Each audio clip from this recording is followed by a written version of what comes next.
السلام علیکم ورحمۃ اللہ وبرکاتہ۔ نحمده ونصلی علی رسولہ الکریم۔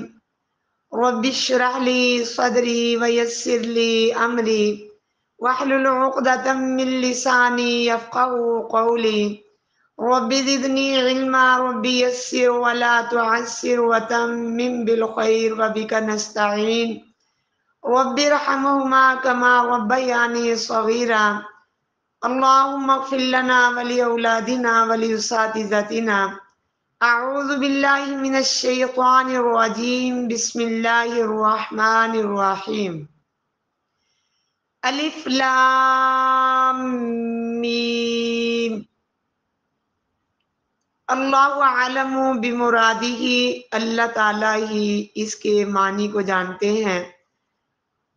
نبی صلی اللہ علیہ وسلم نے اس کی کوئی وضاحت نہیں کی۔ الف لام میم کچھ صورتوں کے شروع میں جو حروف آئے ہیں انہیں مقطعات کہا جاتا ہے، کیونکہ یہ الگ الگ کر کے پڑھے جاتے ہیں۔ ان کا معنی تو صاف ظاہر ہے کہ یہ حروف تہجی کے نام ہیں، اور پورا قرآن پاک جو ہے وہ حروف تہجی سے ہی اللہ تعالیٰ نے اس کو نازل کیا ہمارے اوپر۔ تو مختلف علماء کی اس کے بارے میں اقوال ہیں، مگر نبی صلی اللہ علیہ وسلم اور صحابہ کرام سے صحیح سند کے ساتھ کوئی بات منقول نہیں کہ اس کا یہ ترجمہ ہے۔ البتہ سب سے قریب بات یہ معلوم ہوتی ہے کہ ان حروف کے ذکر سے تمام دنیا کو چیلنج کیا گیا ہے کہ اللہ تعالیٰ نے قرآن مجید کو انہی حروف تہجی میں اتارا ہے۔ اگر تمہیں اس کے منزل من اللہ ہونے میں شک ہے تو حروف تہجی تمہارے بھی علم اور استعمال میں ہیں، تم بھی اس جیسی کوئی صورت بنا کر لے آؤ۔ یہ اللہ کا چیلنج تھا۔ اس کا قرینہ یہ ہے کہ عموماً یہ حروف جہاں بھی آئے ہیں پورے قرآن پاک میں صورتوں کے شروع میں، ان کے بعد قرآن مجید، کتاب یا وحی کا ذکر آیا ہے، جیسے یاسین والقرآن الحکیم۔ اسی طرح الف لام را تلک آیات الکتاب المبین وغیرہ وغیرہ۔ اور حقیقت یہ ہے کہ اس کی حکمت تک رسائی ہمارے بس سے باہر ہے، اور یہ مانے بغیر چارہ ہی نہیں کہ یہ ان متشابہات سے ہیں جن کی حقیقی مراد اللہ ہی بہتر جانتے، ہم نہیں جانتے۔ فی الحال سورہ بقرہ کا خلاصہ کچھ اس طرح پیش کرتے ہیں کہ اس میں کچھ نکات کو وضاحت سے پیش کریں گے تاکہ پوری سورت کا نقشہ ایک آپ کے سامنے آ جائے۔ سورہ بقرہ پورے قرآن کی سب سے لمبی طویل سورت ہے جو 286 آیات پر مشتمل ہے۔ سورۃ البقرہ کا اکثر حصہ ہجرت مدینہ کے بعد بالکل ابتدائی دور میں نازل ہے۔ عربی زبان میں بقرہ گائے کو کہتے ہیں، چونکہ اس صورت میں بقرہ کا لفظ بھی آیا ہے اور گائے ذبح کرنے کا واقعہ بھی مذکور ہے، اس لیے اس کو بقرہ کہا جاتا ہے۔ سورہ بقرہ میں 1000 احکام، 1000 امر، 1000 نہی، 1000 اخبار ہیں۔ یہ قرآن مجید کی سب سے 7 سب سے لمبی صورتوں میں سے ہے، جن کی اہمیت کے پیش نظر رسول اللہ صلی اللہ علیہ وسلم نے فرمایا، من اخذ السبع الاول فهو خیر، جس نے یہ پہلی 7 صورتیں حاصل کر لی وہ بہت بڑا عالم دین بن گیا۔ مسند احمد نے اس کو اپنی حدیث میں لکھا ہے۔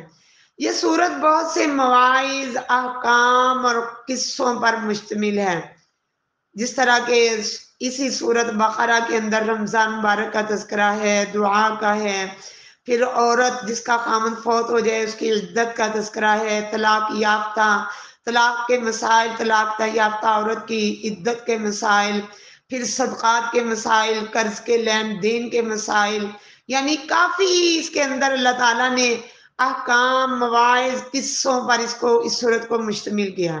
رسول اللہ صلی اللہ علیہ وسلم نے اسے سنام القرآن، قرآن کی کوہان قرار دیا ہے۔ مسند احمد نے اس کو بیان کیا ہے۔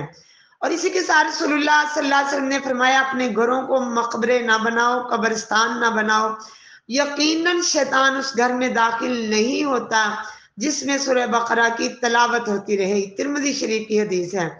اور یہ کوئی اور روایت مسلم شریف نے اس کا ٹکڑا اور اس کے ساتھ ملایا ہے کہ شیطان اس گھر سے بھاگ جاتا ہے جس گھر میں سورہ بقرہ کی تلاوت کی جاتی ہے۔ سورہ بقرہ جو ہے یہ جادو کے لیے بہترین، نبی صلی اللہ علیہ وسلم نے ہمیں ایک تحفہ دیا ہے۔ جس گھر میں سورہ بقرہ پڑھی جاتی شیطان نہیں اس گھر میں ٹھہرتا، اور جادو کے اثرات شیطانی اثرات ہوتے ہیں، یہ شیطان کا کام ہے۔ اور جب سورہ بقرہ تم پڑھتے ہو تو شیطان جو ہے وہ بھاگ جاتا ہے، پھر جادو کے اثرات بھی ختم ہو جاتے ہیں۔ اور اسی کے ساتھ ساتھ اس بات کو سمجھے کہ اگر کوشش کریں سورہ بقرہ، آپ جادو کے اثرات آپ کے اوپر ہیں تو سورہ بقرہ کی ڈیلی تلاوت کریں۔ اگر ڈیلی نہیں کر سکتے تو کم از کم اس کی ترتیب کے ساتھ پڑھتے جائیں، 1-2 دن میں ختم کر لیں۔ اور پھر اس کے بعد یہ اپنے پر لازم قرار دیں کہ رات کو سوتے وقت سورہ بقرہ کے آخری 2 آیات جو ہیں ان کو اپنے پر لازم کریں۔ اس کے اتنے فوائد ہیں کہ سورہ بقرہ کی آمن الرسول بما انزل الیہ سورت تک یہ 2 آیات جو ہیں جو انسان پڑھ کر سوتا ہے وہ اللہ تعالیٰ اس کے لیے، یعنی دونوں آیات اس کے لیے کافی ہو جاتی ہے۔ اللہ تعالیٰ اس کو ہر طرح کی حفاظت میں رکھتے ہیں، ہر طرح چوری ڈکیت وغیرہ کئی اس کے اندر چیزیں شامل ہیں، اللہ تعالیٰ اپنی حفظ و ایمان میں رکھتے ہیں۔ اور میں اپنا ذاتی اس کے اندر آپ کو تجربہ بتانے لگی ہوں کہ مجھے کسی عالم نے ہی بتایا تھا کہ آپ جب میری اندر سستی قرآن پاک سے، نماز سے تھوڑی سی غفلت نظر آنے لگتی یا نظر بد کا مجھے محسوس ہوتا ہے تو فوراً سورۃ بقرہ کا آخری رکوع للہ ما فی السماوات و ما فی الارض یہاں سے لے کر سورت یعنی پورا رکوع اس کو 7 مرتبہ بلا درود شریف کے ساتھ پڑھا جائے، اور اس کے بعد آپ کے پاس پانی جو ہے اس کے اندر اپنی انگلی کو لب لگا کر پھونک مار کے انگلی کے اوپر اس پانی میں اس کو بھگو دیں، گیلا کریں یعنی بار بار، تو 3 مرتبہ یہ عمل کریں تو انشاءاللہ الرحمن آپ کی سستی، کاہلی اور دین سے غفلت، نظر بد اور بیماری یعنی کئی مسائل جو ہیں شیطانی اثرات آپ سے دور ہو جائیں گے انشاءاللہ۔ تو اس کا لازمی عمل کر کے دیکھیں، جب بھی قرآن پاک سے آپ کا دل نہ کرے قرآن پاک پڑھنے کو یا کسی دین کے معاملات میں دوڑ لگن یعنی نہ ہو آپ کے اندر، تو پھر یہ عمل کریں انشاءاللہ اللہ تعالیٰ پھر وہ پانی اپنے چہرے پہ، اپنے سینے پہ، اپنے سر پہ یعنی اس کو تر کریں اور باقی پانی پیئیں، سارا دن پیئیں، انشاءاللہ اللہ تعالیٰ ضرور آپ کو شفا دیں گے۔ اور اس کے ساتھ ہی اگر نظر بد اس کا دوسرا علاج نبی صلی اللہ علیہ وسلم سے بھی جو منقول ہے کہ حدیث ہے نبی صلی اللہ علیہ وسلم کی، ایک دفعہ حضرت نبی صلی اللہ علیہ وسلم بہت پریشان تھے، حسن حسین آپ کو ان کے ساتھ بہت زیادہ پیار تھا، وہ ڈھیلے ڈھالے پھر رہے تھے، تو حضرت جبرائیل علیہ السلام نے اللہ کے حکم سے آپ کو یہ کلمات بتائے کہ آپ ان بچوں کو ان کلمات کے ساتھ دم کریں۔ تو نبی صلی اللہ علیہ وسلم نے پھر جبرائیل علیہ السلام کے کہنے پر وہ کلمات کے ساتھ آپ کو دم کیا تو ماشاءاللہ وہ بچے کھیلنا شروع ہو گئے یعنی چست ہو گئے۔ وہ کلمات کون سے ہیں آپ بھی ان کو یاد کریں، یہ واحد اور تثنیہ کا اس میں فرق ہے۔ جب آپ یعنی ایک بچے کو دم کر رہے ہیں تو اس وقت آپ پڑھیں گے اعیذک، اگر آپ 2 بچوں کو دم کر رہے ہیں تو آپ پڑھیں گے اعیذکما، اگر آپ زیادہ بچوں کو دم کر رہے ہیں تو آپ پڑھیں گے اعیذکم۔ تو یہ کلمات کچھ اس طرح ہے کہ رسول اللہ صلی اللہ علیہ وسلم حسن اور حسین کو ان کلمات کے ساتھ پناہ دیتے تھے، اعیذکما بکلمات اللہ التامہ من کل شیطان وہامہ ومن کل عین لامہ۔ یہ آپ کلمات پڑھیں کہ میں تم دونوں کو اللہ کے کامل کلمات کے ساتھ ہر شیطان اور زہریلے جانور سے اور ہر لگ جانے والی نظر سے اللہ کی پناہ میں دیتا ہوں۔ یہ بخاری شریف صحیح بخاری کے اندر ہے۔ تو اللہ تعالی ہمیں سمجھنے کی توفیق عطا فرمائے۔ اس کے ساتھ ہی سورہ بقرہ جو ہے اس کو پڑھنا باعث برکت ہے، اور اسے چھوڑ دینا موجب حسرت ہے، اہل باطل اس کی طاقت نہیں رکھتے۔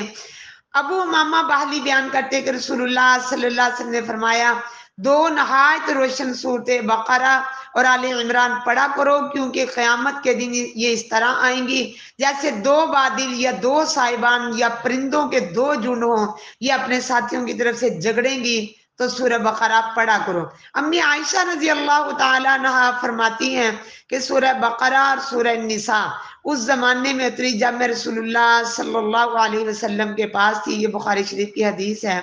تو اللہ تعالیٰ ہمیں عملی زندگی نصیب فرمائے۔ جو دم نبی صلی اللہ علیہ وسلم سے ثابت ہے وہ دم آپ کر سکتے ہیں اور کریں، اس میں برکت ہوگی۔ جو نبی صلی اللہ علیہ وسلم نے جس طرح کیا، حضرت جبرائیل علیہ السلام نے نبی صلی اللہ علیہ وسلم کو دم کیا، نبی صلی اللہ علیہ وسلم نے ہمیں طریقے بھی بتائے۔ اور جو دم شرکیہ ہو یا علی یا میکائیل یا جبرائیل، یعنی شرکیہ کلمات کے ساتھ جو دم کیے جاتے ہیں، وہ نبی صلی اللہ علیہ وسلم نے ان کے بارے میں فرمایا کہ وہ شرک ہے۔